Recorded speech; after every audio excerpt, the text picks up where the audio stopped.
We're back. Sorry for leaving you all for a while, but I'm back and I'm ready. Let's go. I'm on my bed. It's okay, guys. Anyways, Halloween's coming up, and I decided to do a special episode on cults. I feel like we all have opinions on cults, and they're all negative. Some of them are funny though, but we all have very negative opinions on cults, so I can't really be like, but guys, no, I'm not gonna do that. Obviously cults are bad, but I'm gonna start off, with cults. We're doing it.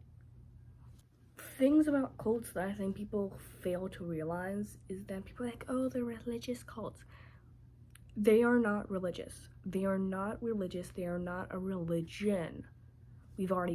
I think that's obvious, but I think people confuse this a lot. And this especially goes for satanic cults. More specifically, we can see that serial killers, violent people, people who are sexually deviant, they're sexual deviants, they're traffickers. There's actually a very interesting case that I'll link below because someone did an amazing video on all the details and they did it very respectfully, very thorough. That is very interesting, but people will go, we see in the 1970s in America, we have the satanic cult craze, and everyone's like, oh my god, the Satanists. Fraudulent, fake, wrong, okay? You took that off of Wikipedia. That was the inspo for Wikipedia, actually. But anyways, no. Do I think satanic cults could actually exist? Sure. Could Oprah flying with an umbrella be true? Sure. So really, we're getting the point here. But a lot of people will be like, oh, satanic cults, a lot of, and this goes for all religions, but a lot of the times these cults aren't actually religious. They aren't actually satanic. They aren't actually Christian. They're not, but they use it as a cover. They use it as a not a sleuth, but something attractive to bring in members. Okay, let's get the basis down. Do they actually perform satanic rituals? No. That's murder. They may call it a sacrifice, they may call it a satanic ritual, but it's not. It's not, because it doesn't match the basics and fundamentals of Satanism. I'm not a Satanist, but I have like a basic knowledge behind it to know that that's not true. And we can see this in religions from the past, where my full opinion is that there were just psychopaths and sexual sadists in these groups of religions who are like, hey guys, I really love the Christmas tree, I really love the prayers, what if we kill him? And the thing about these guys is, of course, they didn't say that outright, but the basic ruse of a serial killer and sexual sadist is a lot of them tend to be charming, they tend to be convincing, or they find their way into places of power. They find people at their weakest and they're like, hey guys, I know you all are suffering, let's go kill them. That is their base plan. And that's why it's so easy for these cult leaders, and that's not easy, but they choose religious groups because they already have devoted members coming in. We Christians, anyone who's Christian, they have a level of devotion to the religion, any religion really. So you have these people who do have a set devotion to a religion, and you tell them, hey, you want to build it, you want to go to heaven. They basically fearmonger, but they also target people with trauma. They find these people, they search them out. Similar thing with satanic cults. A lot of the times, and you're gonna hate me for saying this because look at me, again, I'm not a Satanist, but they will find troubled people who believe that Satanism will help them. I can't speak on that, but we know that the media portrays Satanism as edgy, as dark, as witchcraft. No, it's not. It's not. I mean, it is, but it's not, you know? So these people who run these satanic cults, they guise these people up. On the other hand, you have people who firmly believe that Satan is calling them. This is the other hand of the spectrum. Firmly believe it. But the truth is that they've manipulated themselves. And I'm gonna take back my firmly. They don't firmly believe it. They know deep down that no Satan is talking to them. They know that deep down they are messed up chemically in the brain, that their brain chemicals are off, and they are guiding themselves and other people into the wrong direction to cover up their sadist urges, their psychopath urges. That's what they're doing. So cults. Let's go with Scientology. A lot of people think it's a cult. I won't speak on that. I haven't researched it. Do I think it's a cult personally? Oh, hell yeah. Its name is Scientology. Someone pulled up that bullshit out of nowhere. Okay? And there's that weird celebrity guy who's like, oh yeah, Scientology. He's in a cult. That guy. He has the cult look, too. Okay, he's a basic white guy. Not that all cult leaders were white guys. But, level of cultness. Cult leaders, when they get their members, they want them to become fully dependent on them, which is why they take all their finances. Also because running a cult is fucking expensive. Have you ever considered it? You gotta house these people, you gotta feed.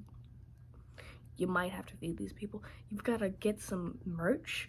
Okay, it's expensive. So, yes, they're taking all their finances because it's expensive, but also so they're dependent. They can't go back and get a job. They'll be homeless.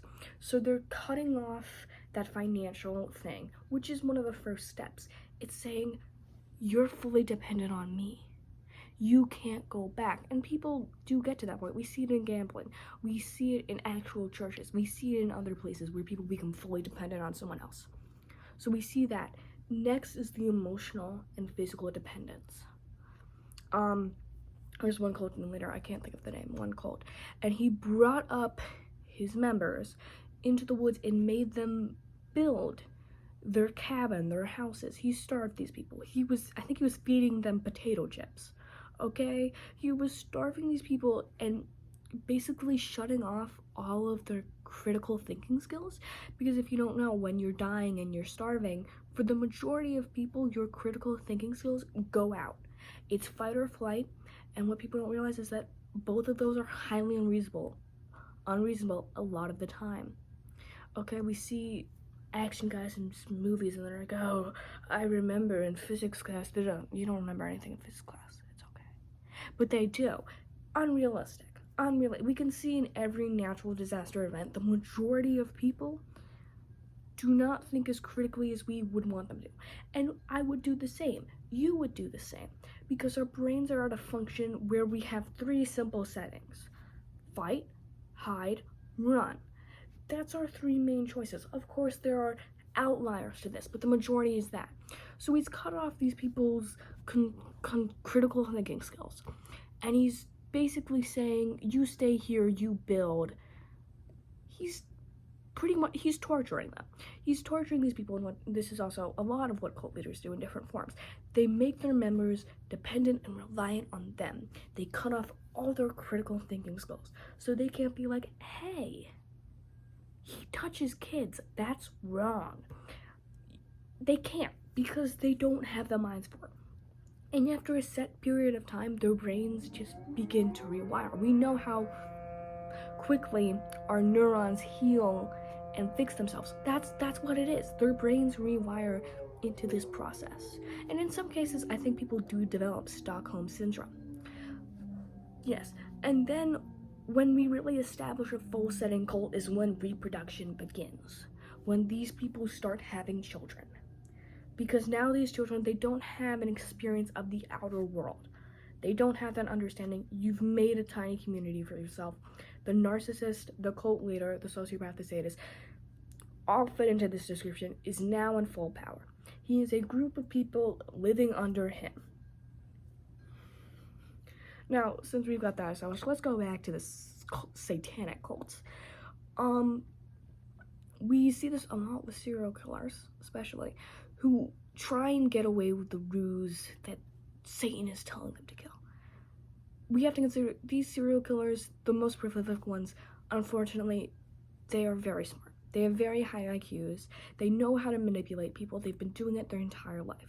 They fake emotions. They believe emotions. They don't believe emotions. They read people, and they understand how to trick. These people don't believe Satan is talking to them. They don't. unless you are dealing with a disorganized serial killer who clearly lacks a high IQ and is at some level mentally disabled, the majority of high IQ organized serial killers do not believe Satan is talking to them. They don't want to take up that pride. They believe that what they do is them and them themselves. They are above fate, they're above death, but they use this excuse to try and run away, evade the police. They want to get away with it. They want to sit in that courtroom and say, Satan possessed me. It was Satan, and they want to see themselves get away with it. Of course, they don't, but we understand the logic behind it.